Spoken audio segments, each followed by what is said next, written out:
হিজরি সনের 12টি মাসের মধ্যে অষ্টম মাস হলো শাবান মাস। শাবান মাস মহিমান্বিত রমাদানুল মুবারক এবং হারাম বা সম্মানিত মাস রজবের মধ্যবর্তী একটি মাস। সুতরাং এই মাসেরও অনেক ফজিলত এবং করণীয় আছে। শাবান শব্দটি শাব বা সোয়াব শব্দ থেকে এসেছে। শাব অর্থ হলো জাতি গোষ্ঠী, যারা বিস্তৃত হতে থাকে বংশ পরম্পরায়। সোয়াব সোয়াবাহ এর বহুবচন, যার অর্থ হলো শাখা প্রশাখা, অর্থাৎ যে বস্তু আরেকটি বস্তু থেকে শাখা বিস্তার করতে থাকে। সুতরাং এই শব্দের আলোকে শাবান শব্দের অর্থ হয় যা বিস্তৃত হয়, শাখা প্রশাখা বিস্তার লাভ করে। ওলামায়ে কেরাম বলেন যে শাবানকে এই নামে নামকরণ করার তাৎপর্য হলো এই মাসে আল্লাহ সুবহানাহু ওয়া তাআলার রহমত, বরকত এবং তার বিশেষ অনুগ্রহ বিস্তৃত হতে থাকে, বিস্তার লাভ করতে থাকে। যেহেতু পরবর্তী মহিমান্বিত রমাদানুল মুবারকে আল্লাহ রাব্বুল আলামিনের রহমত, বরকত, মাগফিরাত এর সূচনা হয় এবং তার শাখা প্রশাখা বিস্তার লাভ করে এই মাসেও। এজন্যই শাবানকে শাবান মাসে নামে আখ্যায়িত করা হয়েছে। অথবা শাবান মাসে ইমানদার মুসলিমদের ইবাদত বন্দেগীর মাত্রা বেড়ে যায়। যেমন সালাফে সালেহিন, পূর্বসূরি নবী করিম সাল্লাল্লাহু আলাইহি ওয়াসাল্লাম, সাহাবীদের আমরা যদি আমল দেখি তাহলে দেখতে পাই এই মাসে তাদের আমল, ইবাদত বন্দেগী, জিকির, আজগার, তাসবিহ, তাহলিলের পরিমাণ বেড়ে যেত। তো সুতরাং এই দৃষ্টিকোণ থেকেও শাবানকে এজন্য শাবান বলা হয়, কারণ এই মাসে ইবাদত বন্দেগীর বিস্তৃতির মাস। তাছাড়া আল্লাহ সুবহানাহু ওয়া তাআলার পুণ্য নেকি অর্জন করার বিশেষ একটি মাস হলো শাবান মাস, কারণ পরবর্তী মাস হলো মহিমান্বিত রমাদান। এজন্যই রাসূলুল্লাহ সাল্লাল্লাহু আলাইহি ওয়াসাল্লাম হাদিসে এদিকে ইঙ্গিত করে ইরশাদ করেন, ইন্নামা সুম্মিয়া শাবান লিআন্নাহু ইয়ানশাইবু লিরমাদান ফীহি খায়রুন কাসীর। শাবানকে এজন্য শাবান নামে নামকরণ করা হয়েছে, কারণ রমাদানুল মুবারকের কারণে এই মাসে অনেক কল্যাণ, অজস্র রহমতের শাখা প্রশাখা বিস্তার লাভ করে। লিসানুল আরব একটি আরবি অভিধান গ্রন্থ। এই গ্রন্থে বলা হয়েছে যে শাবানকে এই জন্য শাবান বলা হয় কারণ পূর্ববর্তী রজব মাস হারাম মাস, যুদ্ধ বিগ্রহ করা হারাম ছিল, যার কারণে আরবের লোকেরা শাবান মাস শুরু হওয়ার সাথে সাথেই তারা যুদ্ধ বিগ্রহের জন্য ছড়িয়ে পড়ত। এই দৃষ্টিকোণ থেকেও শাবানকে শাবান নামে নামকরণ করা হয়েছে। সম্মানিত মুসল্লিবৃন্দ, মোট কথা শাবান হলো ছড়িয়ে পড়ার মাস, আল্লাহর রহমত অর্জনের এবং ইবাদত বন্দেগী ইত্যাদি পালন করার মাধ্যমে আমরা আল্লাহর রহমত অর্জন করব। এজন্যই আল্লাহ রাব্বুল আলামিন আমাদেরকে এই শাবান মাস দান করেছেন। পাশাপাশি এই শাবান মাসে আমরা গুনাহ ত্যাগ করব, অন্যায় ত্যাগ করব, যে সকল অপরাধ আমাদের থেকে সংগঠিত হয় তা আমরা ত্যাগ করার চেষ্টা করব। জামিয়া সগীর জালালউদ্দিন সৈয়ুতি রহমতুল্লাহি আলাইহি রচিত গ্রন্থে একটি হাদিসে রাসূলুল্লাহ সাল্লাল্লাহু আলাইহি ওয়াসাল্লাম ইরশাদ করেন, শাবান শাহরি ওয়া রমাদান শাহরুল্লাহ। শাবান হলো আমার মাস আর রমাদান হলো আল্লাহর মাস। অর্থাৎ শাবানকে রাসূলুল্লাহ সাল্লাল্লাহু আলাইহি ওয়াসাল্লাম নিজের দিকে সম্পৃক্ত করে বলেছেন এটা আমার মাস। রাসূলুল্লাহ সাল্লাল্লাহু আলাইহি ওয়াসাল্লাম অথবা আল্লাহ সুবহানাহু ওয়া তাআলার দিকে যখন কোনো বস্তুর সম্পৃক্ত করা হয়, নিসবত করা হয়, তখন তার মর্যাদা বৃদ্ধি পায়।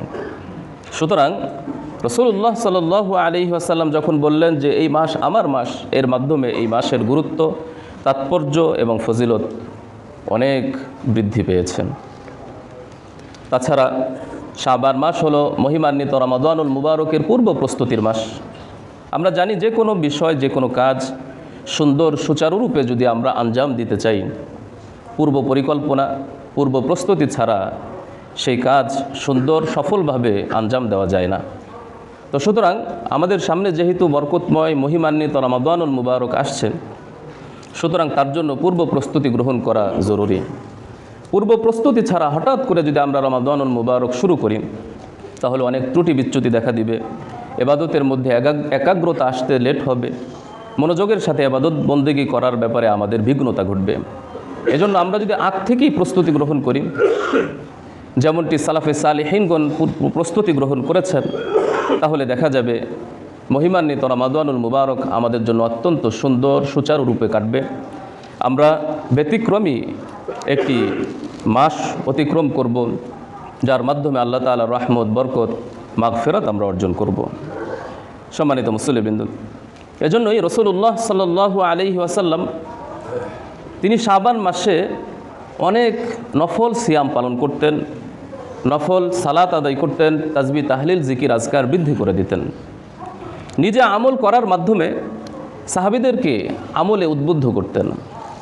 সহিহ বুখারীর 1970 নম্বর বর্ণনা এসেছে, রাসূলুল্লাহ সাল্লাল্লাহু আলাইহি ওয়াসাল্লাম প্রায় শাবান মাসের পুরা সময় তিনি নফল সিয়াম পালন করতেন এবং সাহাবীদেরকে বলতেন, খুযু মিনাল আমাল মা তুতিকুনা, তোমরা তোমাদের সাধ্যমতো আমল শুরু করে দাও।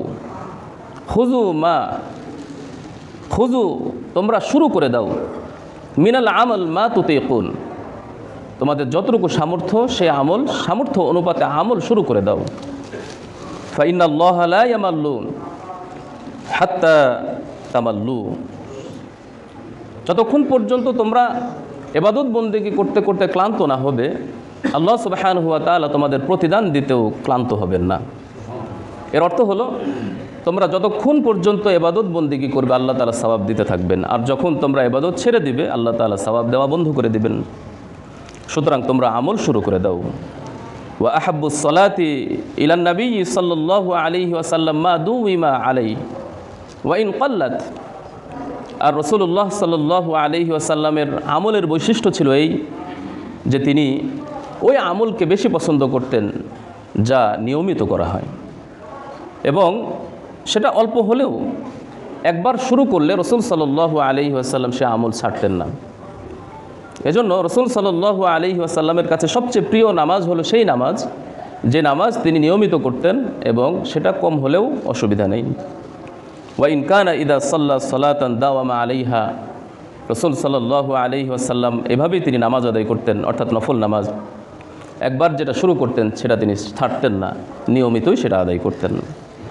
তো যা হোক, এই হাদিস থেকে আমরা বুঝতে পারলাম রাসূলুল্লাহ সাল্লাল্লাহু আলাইহি ওয়াসাল্লাম শাবান মাসে আমাদের পূর্ব প্রস্তুতি গ্রহণ করার নির্দেশনা দিয়েছেন।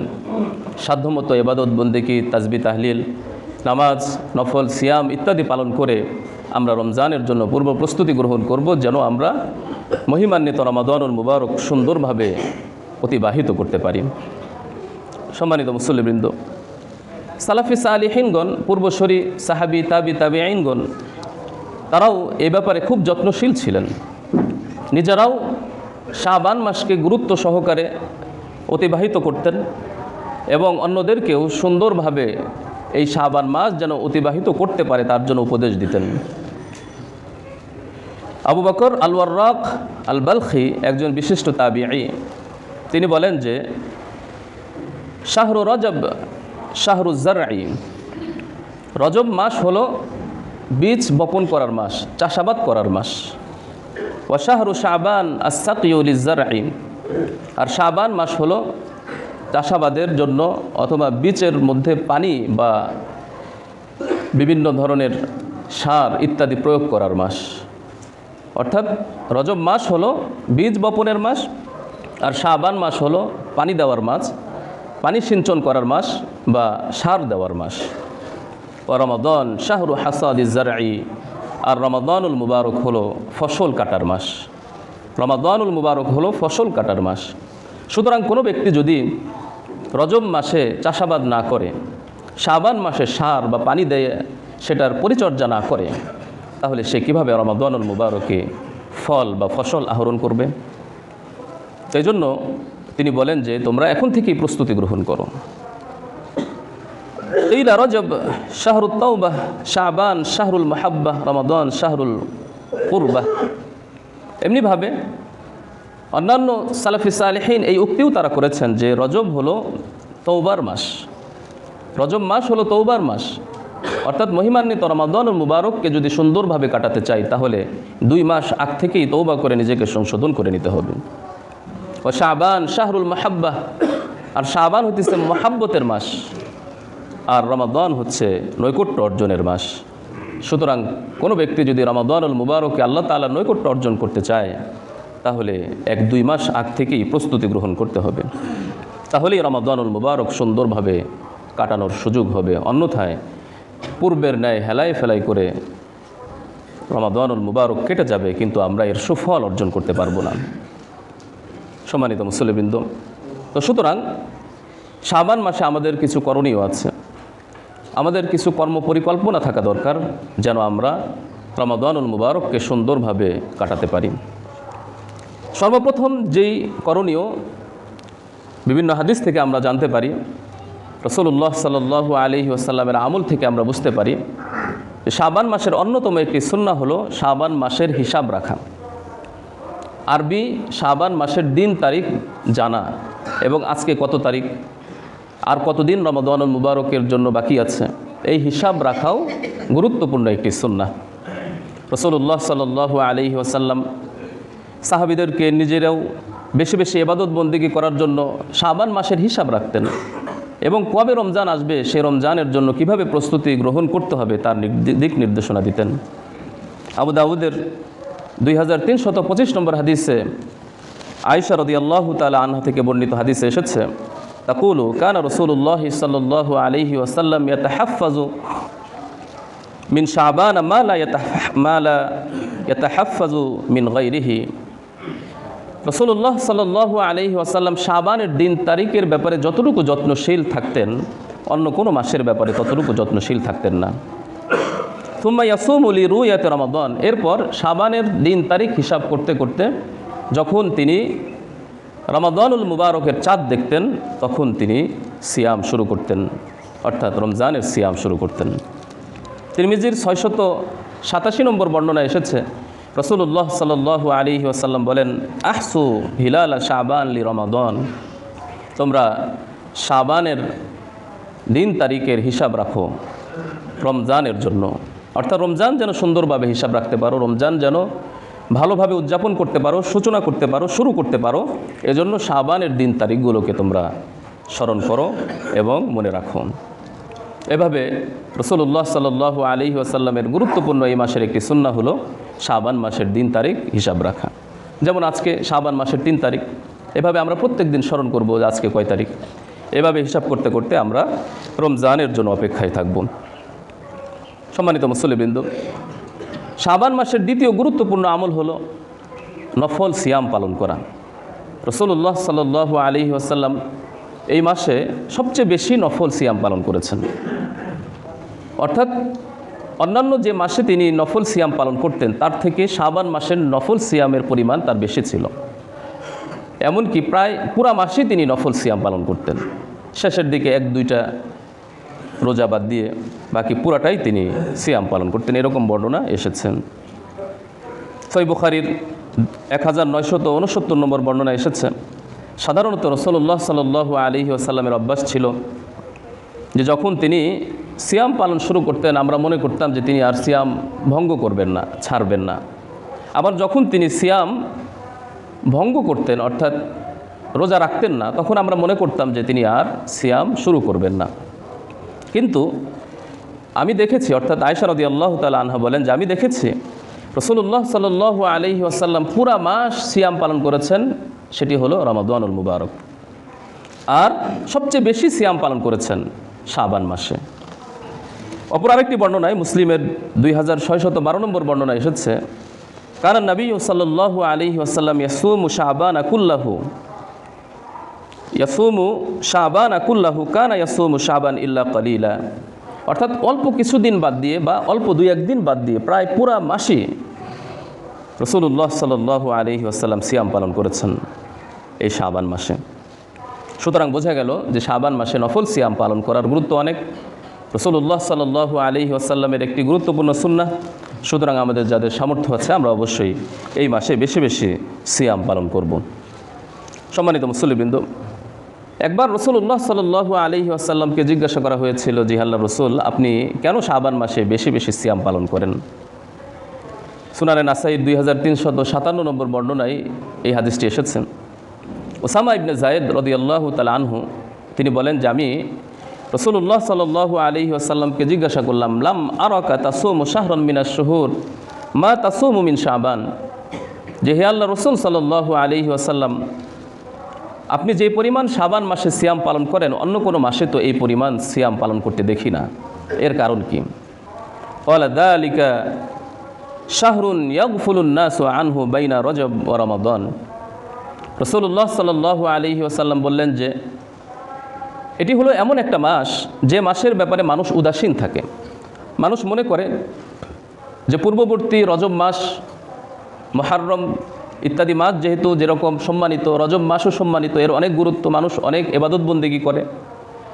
এবং পরবর্তী মাস হলো রমাদানুল মুবারক, এটিও বরকতের মাস।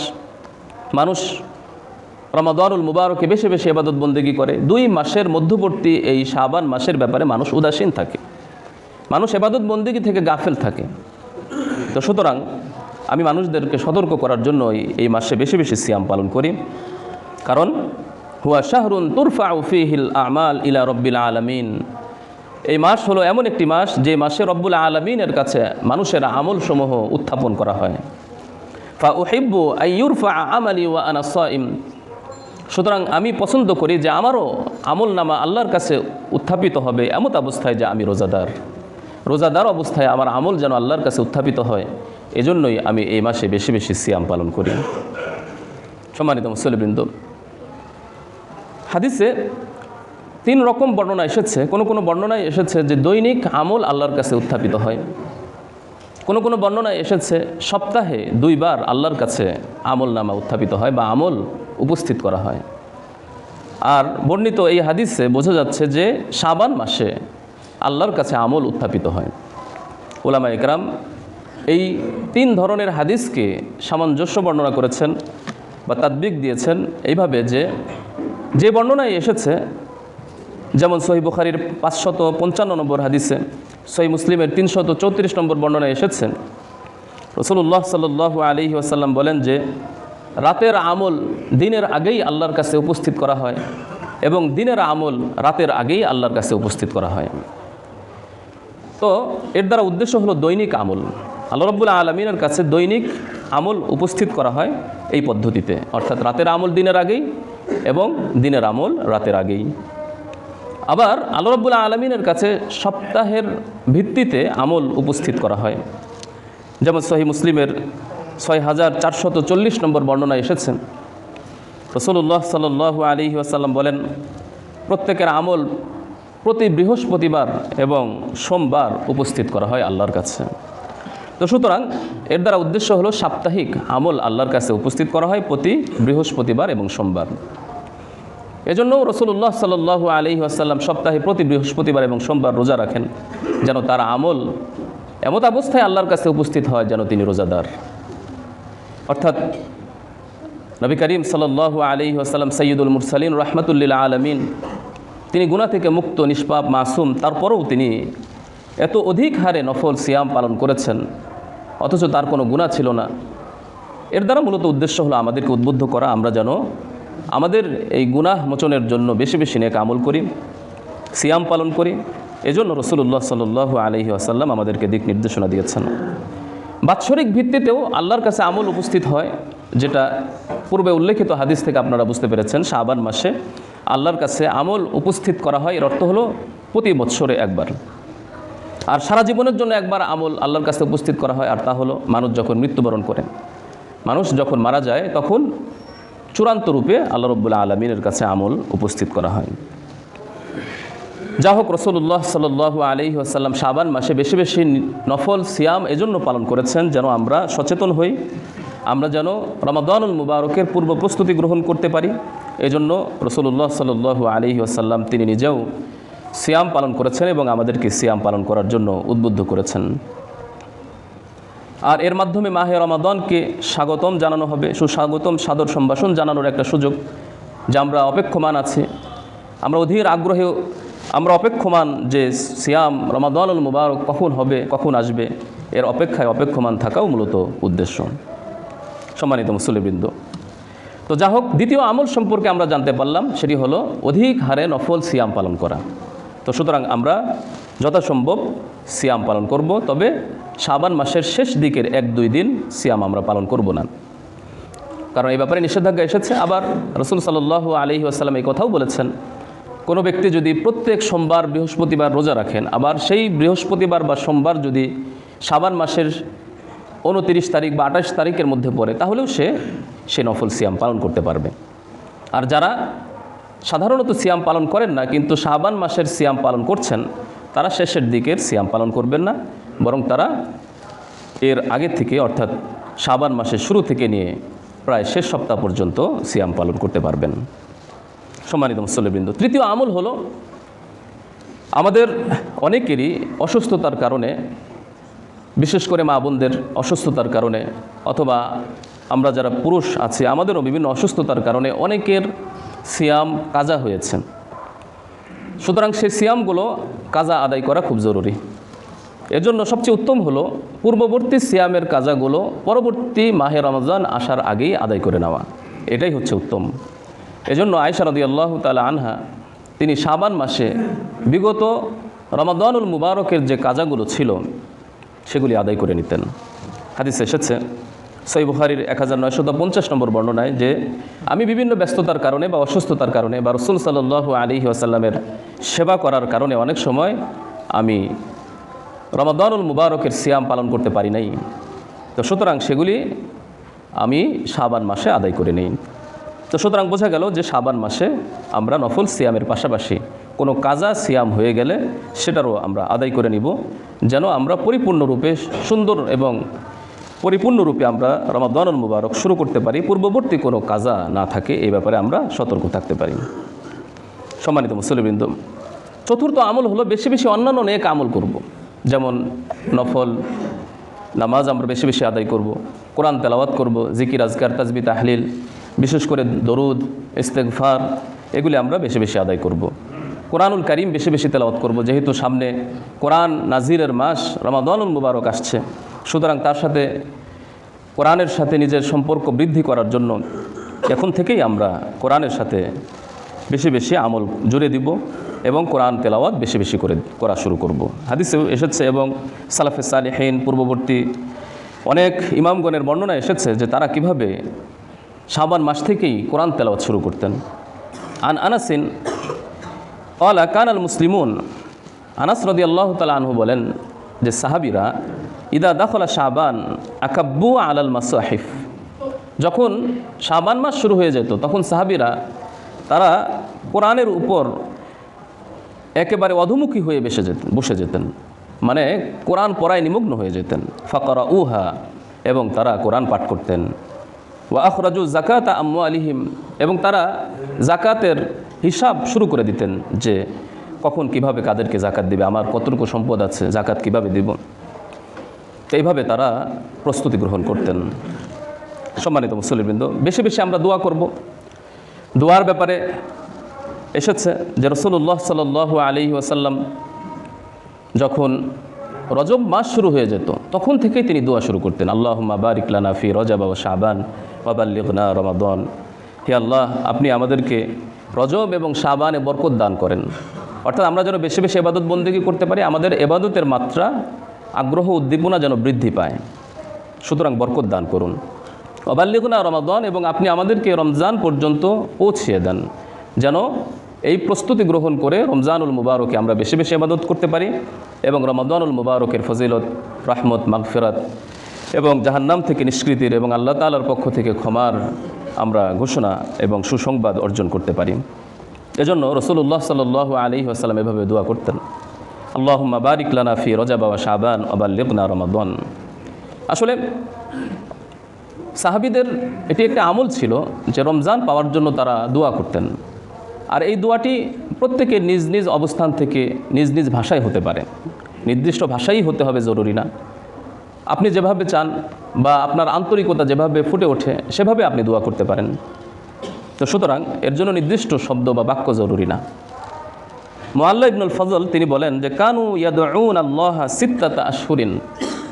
মুআল্লা ইবনে ফজল তিনি বলেন যে সাহাবীরা তারা 6 মাস পর্যন্ত, মানে লাগাতার 6 মাস পর্যন্ত তারা দোয়া করতেন যেন আল্লাহ তাআলা তাদেরকে রমজান পাওয়ার তৌফিক দান করেন। এভাবে তারা দোয়া করতেন যে হে আল্লাহ, আমরা যেন রমজান পাই, আমি যেন রমাদানুল মুবারক পাই। তারা এভাবে 6 মাস পর্যন্ত, মানে রমজানের আগের 6 মাস পর্যন্ত শুধু এভাবে দোয়াই করতেন। রমজান পাওয়ার পরে রমজানে তারা ইবাদত বন্দেগী করতেন। ইবাদত বন্দেগী করার পর রমজানের পরবর্তী 6 মাস সেই আমল কবুলের জন্য আল্লাহর কাছে দোয়া করতেন যে আল্লাহ, রমাদানুল মুবারকে আমরা যে আমলগুলো করলাম সে আমলগুলোকে আপনি কবুল করে নেন। তো পুরা বছরই তারা রমজানকে কেন্দ্র করে দোয়া করতেন। রমজানের আগের 6 মাস রমজান পাওয়ার জন্য দোয়া করতেন, আর রমজান শেষ হওয়ার পর 6 মাস রমজানে কৃত আমলগুলো আল্লাহর কাছে কবুল হওয়ার জন্য দোয়া করতেন। লতাইফুল মাআরিফে এই ব্যাপারে বিস্তারিত আলোচনা এসেছে। তাবারানি দোয়া অধ্যায়ের 912 নম্বর বর্ণনায় ইয়াহইয়া ইবনে আবি কাসির তিনি একটি দোয়ার কথা উল্লেখ করেছেন যে আমরা এইভাবে দোয়া করতাম, সাহাবীরা এইভাবে দোয়া করতেন। আল্লাহুম্মা সাল্লিমনা ইলা রমাদান, হে আল্লাহ, আপনি আমাদেরকে নিরাপদে রমজান পর্যন্ত পৌঁছিয়ে দেন।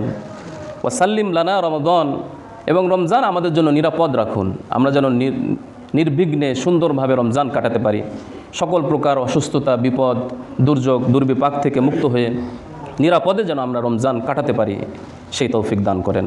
ওয়াতাসাল্লামহু মিন্না মুতাকাব্বালান, এবং রমজানের কৃত আমলকে আপনি কবুল করেন। এভাবে তারা দোয়া করতেন। সম্মানিত মুসল্লিবৃন্দ, তাহলে আমরা যে কয়েকটি বিষয় আমরা জানতে পারলাম শাবান মাসকে কেন্দ্র করে, তা হলো 1 নম্বর হলো আমরা পূর্ব প্রস্তুতি গ্রহণ করব।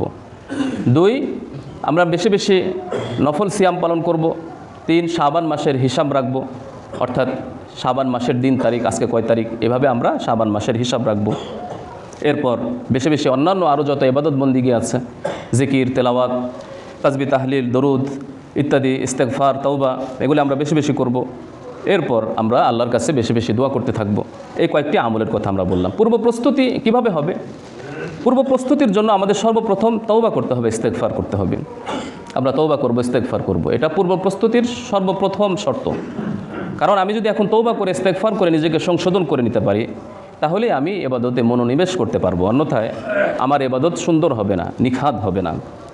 এজন্য এখন থেকে তওবা করে নিব, ইস্তেগফার করব, কোনো গুনাহ আমার থেকে হয়ে থাকলে বা হতে থাকলে সেটি ত্যাগ করব এবং সুন্দরভাবে রমাদানুল মুবারক কাটাবার চেষ্টা করব।